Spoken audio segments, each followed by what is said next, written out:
What's up, YouTube? You can tell by the title of this video what we'll be talking about today.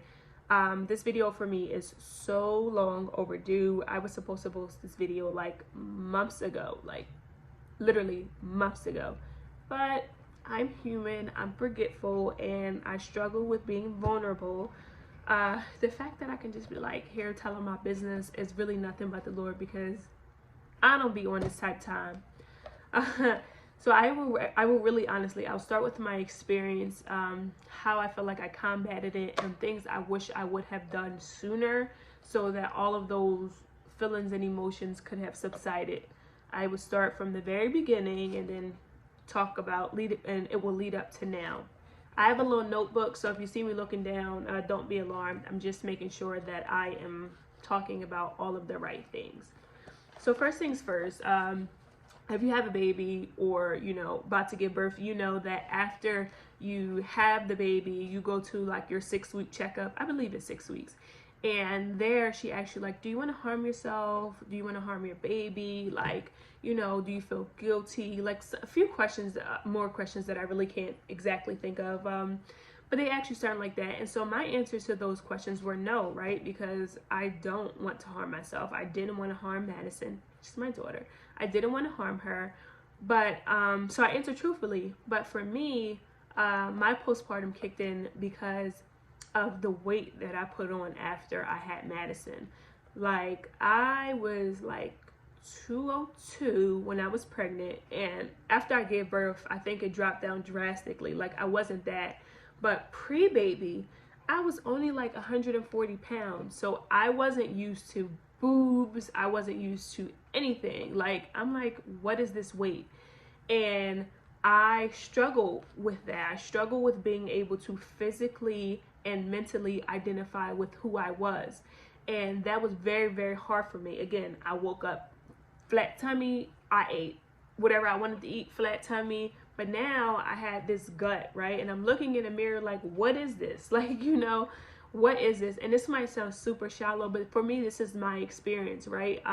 And losing weight was no longer as easy as it was. Like, for whatever reason, babies just come into the world and they just flip your world upside down. So losing weight wasn't as easy as it was before. Like, even if I felt like a little something coming on, I would just hit up the gym. I didn't have any more time to myself, right? I couldn't just hit up the gym like I used to. So it was really like, oh my gosh, what am I going to do? And another one of my things that added to my depression was insecurity stemming from my career. I am only 26 years old, and in my mind, I just feel like I should be ruler of the world right now, right? The way that I think is probably good, but bad in some areas. But before Madison, when I did have these like intrusive thoughts, I would just be like, girl, you good, you got this, you doing what you need to do, you still on track. But after Madison, it was so much harder for me to get rid of those thoughts. I'm like, okay, like, well, what do what do I do? I can't just get rid of them. They didn't just want to go away. And I remember a time where my mentor, I text her like, I'm losing my mind. I just need you to come. I think I text her and my mom. Like, I was going crazy. I'm like, you just need to help me. And she just came down, shout out to her, shout out to Reverend Ted. She came like 30 minutes away to just come and sit and just walk up and down my street, because I just literally, I felt so overwhelmed. And, that was one of the points that I wanted to make about having a really good support system. My hubby, my mentor, and my mom were like my backbone throughout the whole entire process, right? And they helped me to like obviously start thinking better and to start feeling better about myself. And I would say, be honest with your support system about where you are. I was very honest with them. Like, the days that I just was like, I hate who I am when I look in the mirror, or I didn't say hate because I always love myself. But when I be like, I dislike who I am, like, who is this person? Or like, who is this person that's like getting jealous about stupid stuff? Like, who is she? Like, I didn't, and I couldn't stand it. And so I would tell them about that. And we just talked through it most of the time. We just talked through it. They prayed for me, and I felt better in the time, like over time. It just kept helping me. what else did I want to say? One of the things that I see often, you know, is people call women crazy.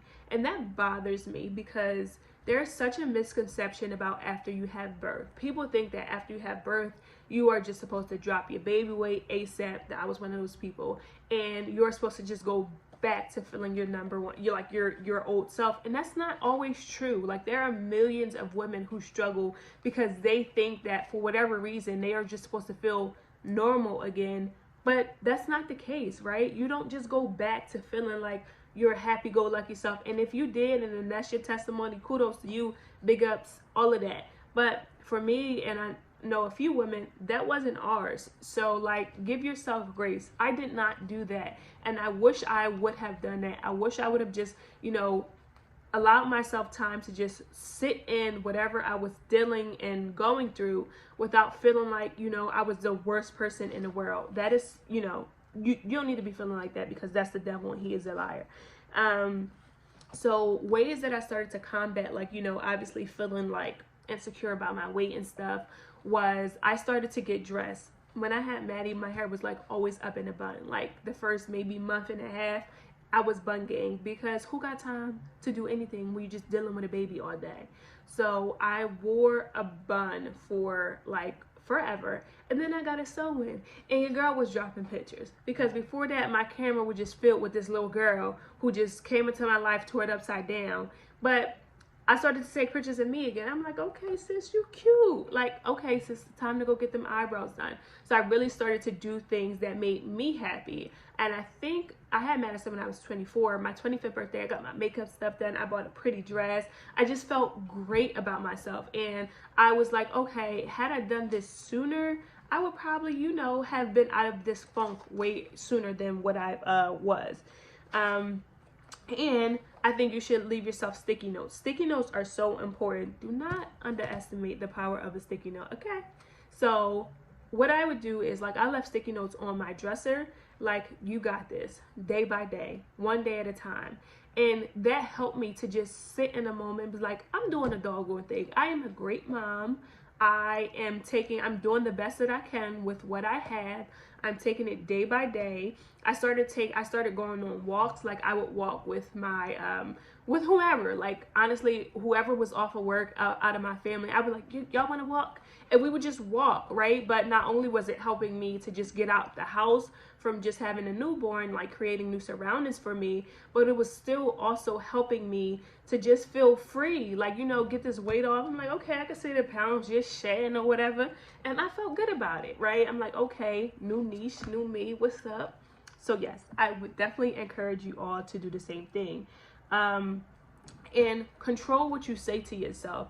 It is very much so easier said than done, but the devil is a liar. That should be the number one note. The devil is a liar. Like, you're not ugly. You will lose the weight. You can do it. You will drop the pounds, all of that stuff. You will get your hair done in time. Your daughter or son will stop crying. You don't have the worst baby in the world. Like, just feed yourself positivity. Like, tell yourself that you can do it and you will win, and have people that are willing to text you and say the same thing. My folk was up on me all the time. Hey, how you doing? And it wasn't just checking on Madison. They were literally checking on me as well. I know sometimes that people struggle with that too, because when you have a baby, people just assume that, you know, you just good and they want to check on this little baby all the time. But it's like, this little baby don't do nothing but eat, sleep, and cry. Meanwhile, I'm tired.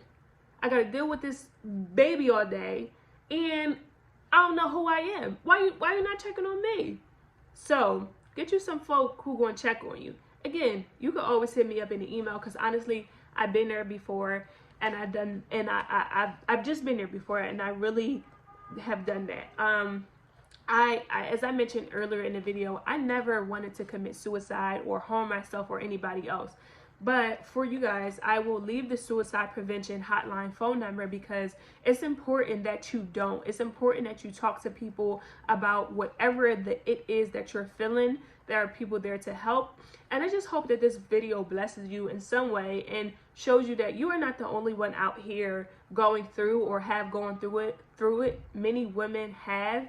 and we overcomers. We just out here just overcoming it, or we on our way to do it. Like you will be fine.